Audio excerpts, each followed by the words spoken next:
Welcome back, everyone, to Echoes of Ihsan. Um, Today we're going to be looking at something a bit different, I think. We're going to be diving into animal sacrifice, Yeah. as discussed in the Sunan al Tirmidhi, Volume 3. And, it might seem a little removed from our modern lives at first glance, but I think as we get into it, you'll see it's surprisingly relevant. What do you think? Yeah, absolutely. I mean, I think that what's fascinating about this practice is that it's not just like a historical curiosity. Right. It offers us like a window into a world where ritual and like everyday life were so deeply intertwined. And it prompts us to consider the ethical and spiritual dimensions of our relationship with animals? It's like stepping into a time machine almost, isn't it? Yeah. You get to kind of peek into these ancient practices Mhm. and see how they reflected a whole worldview. Exactly. And the Sunan al Tirmidhi, as a collection of the Prophet Muhammad's, peace be upon him, sayings and practices, provides us with a guide to understanding the context and significance of animal sacrifice within the Islamic tradition. So before we get into the specifics, let's just set the stage a little bit for our listeners. What exactly is animal sacrifice in this context, and how does it fit into the broader Abrahamic tradition? Okay, so the term you'll often hear is qurbani. Qurbani. Yeah. And this refers to the sacrifice of an animal, typically a sheep, goat, cow, or camel, Gotcha. as an act of worship and devotion to God. Okay. And it's performed during Eid al-Adha, Okay. which translates to the festival of sacrifice, Right. and it commemorates Prophet Abraham's willingness to sacrifice his son as an act of obedience to God. Oh, wow. Yeah. That story is such a powerful reminder of surrender. Yeah. Putting your trust in something greater than yourself. Absolutely. And Qurbani echoes that same spirit of submission to the divine will. Right. It's about acknowledging God's blessings, expressing gratitude, and recognizing our dependence on him. So it's more than just a physical act. Way more. There's a profound spiritual and symbolic dimension to it. Precisely. Yeah. It's about aligning our inner intentions with our outward actions. Right. And it often manifests in acts of generosity and sharing, Yeah. particularly when it comes to distributing the meat from the sacrifice. That's where the Sunan al Tirmidhi Volume 3 comes in, right? That's right, yeah. It provides some specific guidance on how that distribution was supposed to be carried out. Yes, there's a hadith, a narration of the prophet's words or actions that outlines how the meat should be divided. Okay. And it emphasizes a three-way split. Way. Yeah. So 1/3 is for the person performing the sacrifice and their family, Okay. 1/3 for friends and neighbors, Gotcha. and 1/3 for the poor and needy. I love that built-in element of sharing. It ensures that everyone benefits, right? Especially those who maybe can't afford to perform the sacrifice themselves. Exactly, yeah. It highlights the social and communal aspects embedded within this act of worship. It transforms like a personal act of devotion into an occasion for strengthening community ties and caring for the vulnerable. I can almost picture it, Yeah.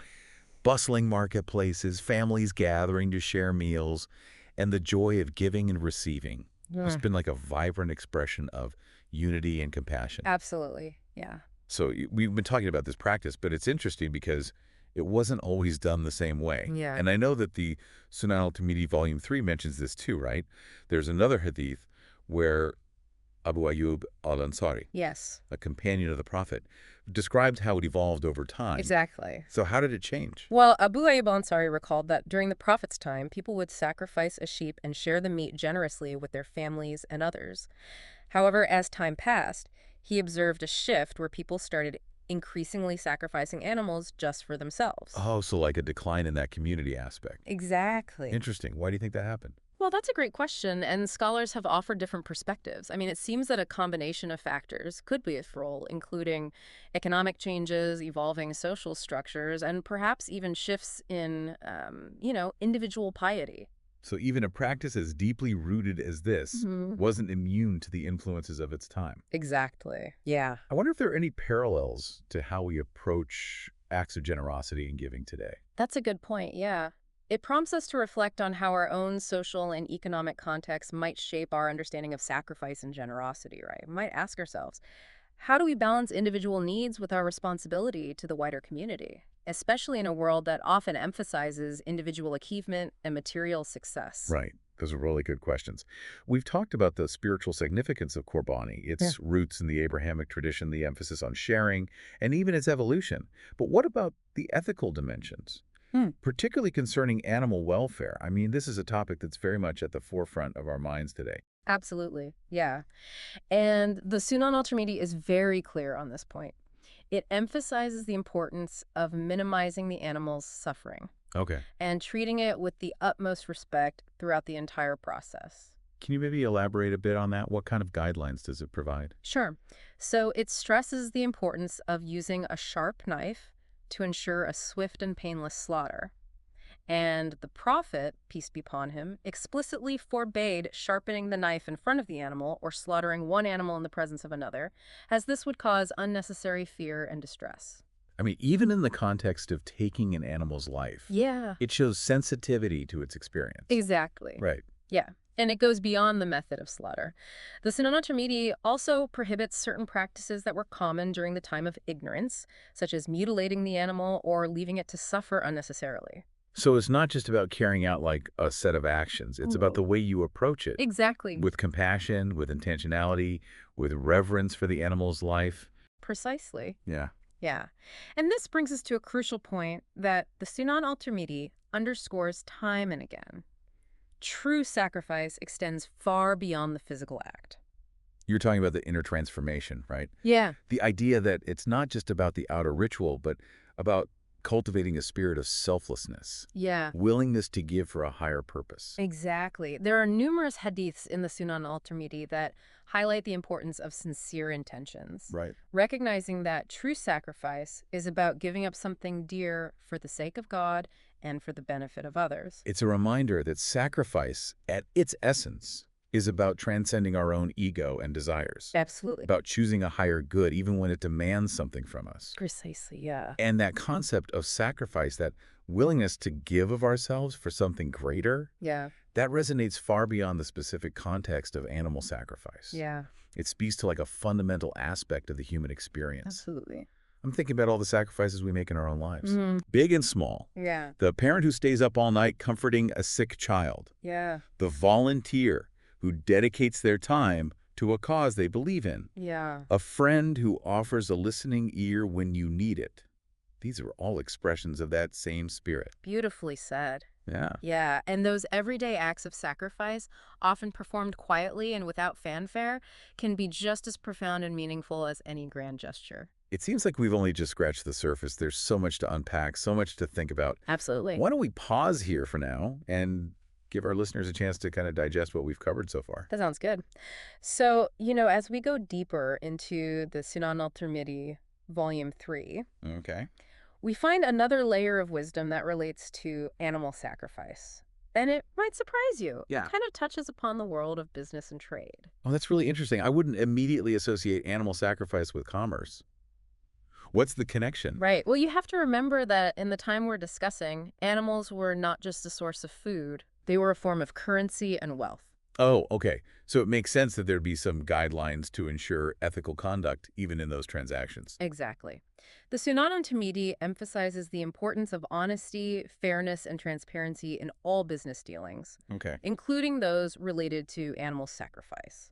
Can you give us maybe some examples of what that would have looked like practically? Sure. The Sunan al Tirmidhi condemns practices like intentionally concealing an animal's flaws to inflate its price, or taking advantage of someone's desperation to make an unfair profit.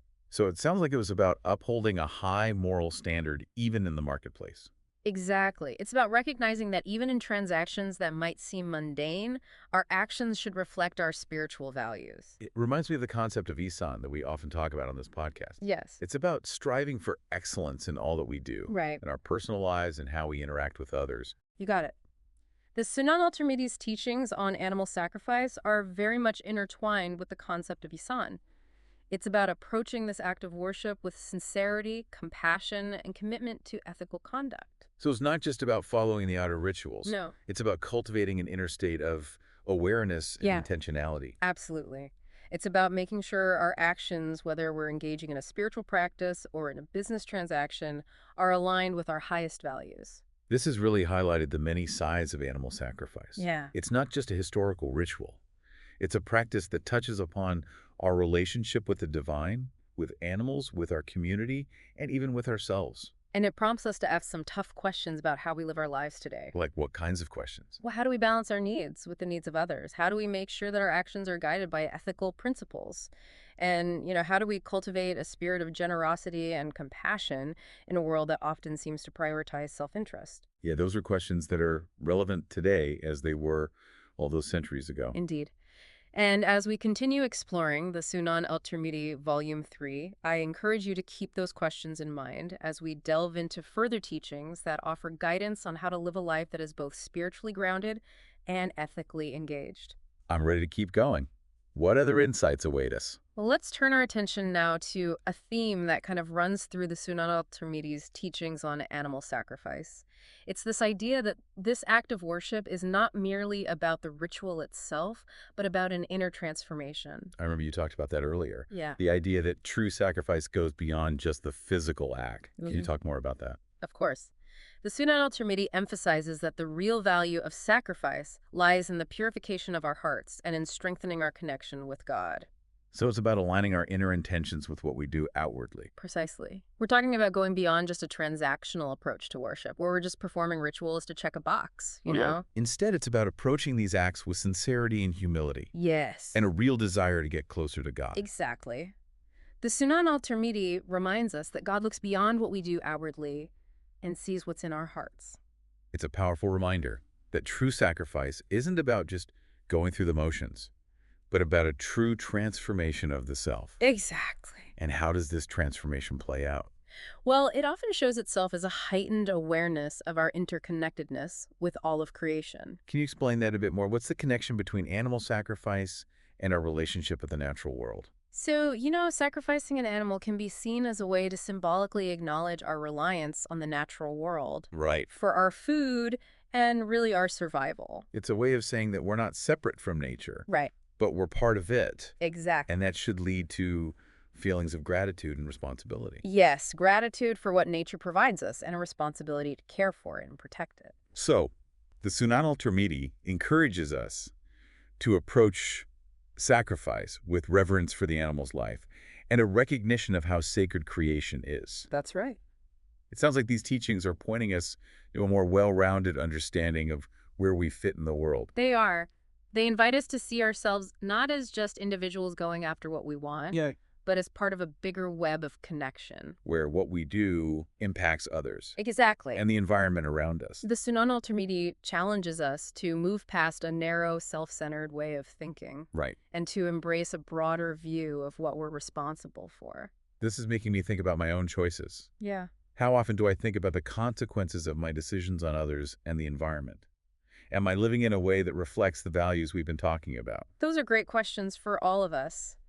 And as we continue to explore the Sunan al Tirmidhi, I hope you'll hold on to these questions. We're going to discover teachings that can guide us toward living lives that are more in line with our highest aspirations. As we're wrapping up our deep dive into animal sacrifice, as discussed in the Sunan al Tirmidhi Volume 3, I'm really struck by how this practice that seems so ancient can offer so much wisdom for us today.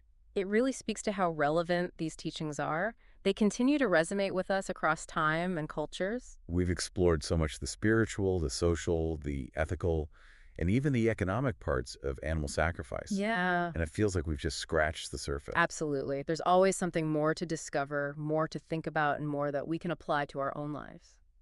Speaking of applying these teachings, is there a particular takeaway that you hope listeners will hold on to from our conversation? I think the most important one is understanding that true sacrifice goes way beyond just the physical act. Okay. It's about developing a sense of surrender, generosity, and compassion within ourselves. It's about making sure our actions match our intentions and understanding that even the smallest acts of kindness can be a form of sacrifice. You got it. It's about shifting our focus from what we can get to what we can give and remembering that real fulfillment comes from putting others' needs before our own. That reminds me of a hadith that we haven't talked about yet. Oh, yeah. The Prophet Muhammad, peace be upon him, said, "The best of people are those who are most beneficial to others." That's beautiful. It really gets to the core of what we've been discussing. It shows how important it is to live a life that focuses outward, a life that aims to make a positive difference in the world. In a call to action, right? Yeah. It's not enough to just have good thoughts. Right. We have to turn them into actions. Acts of Exactly. service and generosity. And those acts don't need to be huge. Well, They can be simple things like offering a hand to a neighbor, being there for a friend, or donating to a cause you believe in. it's about those everyday acts of kindness that when a community does them together can create a ripple effect of good change, And the amazing thing is that when we give, it not only helps others, right? but it also makes our own lives better. It creates a sense of purpose, connection, and fulfillment. It's a reminder that true happiness comes from giving, not getting. Exactly. And it brings us back to animal sacrifice, which is fundamentally about giving. It's about giving up something valuable for something greater. And while the actual practice of animal sacrifice might not resonate with everyone, Yeah. the ideas behind it, surrender, generosity, compassion, those are universal. They go beyond culture and religion. They're about what makes us human. So as we finish up our deep dive, I want to encourage our listeners to think about how they can bring those principles into their lives. How can you foster that spirit of giving in your relationships, your work, and how you interact with the world? What little sacrifices can you make today that will help create a more just, compassionate, and interconnected world? Those are really important questions to consider. And the teachings in the Sunan al Tirmidhi Volume 3 can be a valuable guide on your journey of self-discovery and change. Thank you for joining us on this deep dive into animal sacrifice, as discussed in the Sunan al Tirmidhi Volume 3. May this exploration inspire you to live a life that reflects the spirit of Ihsan, a life of excellence, compassion, and service to others.